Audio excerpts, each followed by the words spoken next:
para po maitigil na itong pagre-recruit ng mga teroristang komunistang ito sa mga kabataan. At pangalawa po, kung ipapasa po ng isang senador ang mandatory ROTC, kayo po ba ay susuporta? At kung kayo po ay suportado dito sa panukalang batas na mandatory ROTC, ano po bang hakbang para hindi po maulit ng casing na naitala noong 2001, na meron pong balitang noong 2001 na meron pong kadete na namatay dahil daw po sa casing?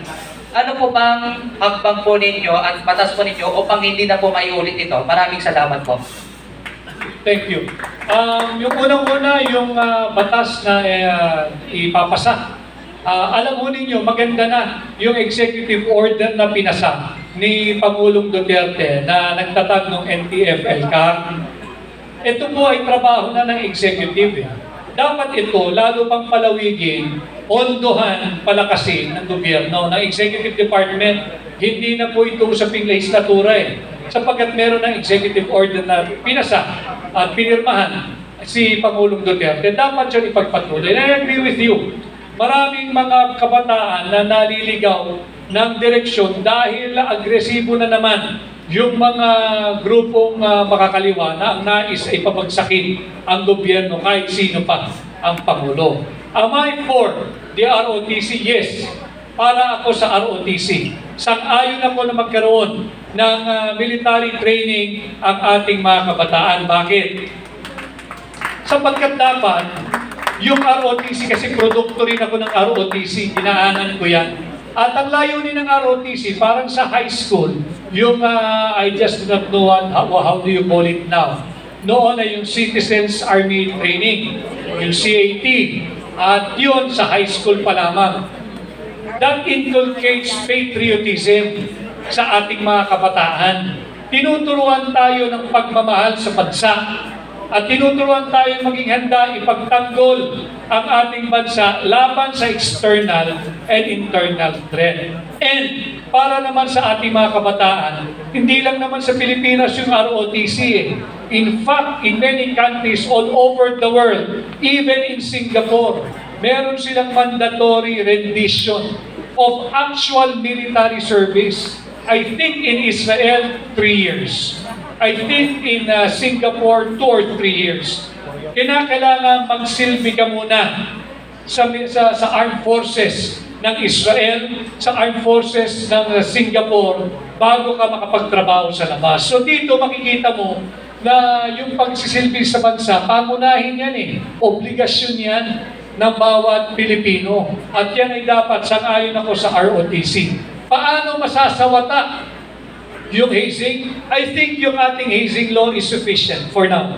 Sapagkat dito pinaparusahan lahat ng kasali dyan sa organisasyon o fraternity or association kahit wala doon sa araw o gabi na ginawa yung hazing.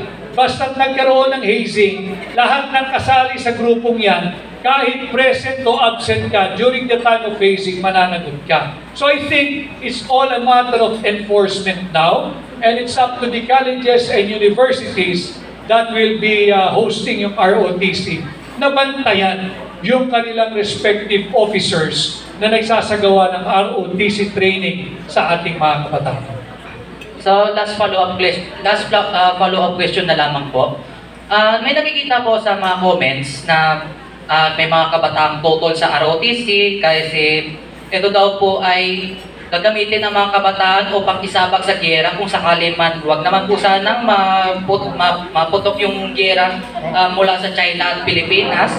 At meron din po kung mga nakikitang comments ng ROTC ay gagamitin lamang po upang mag-aklas at ibagsak ang gobyerno. Ayon po sa mga comments, ano po masasabi po ninyo sa mga kabataan na tutol po sa mandatory ROTC? Yun naman po, salamat.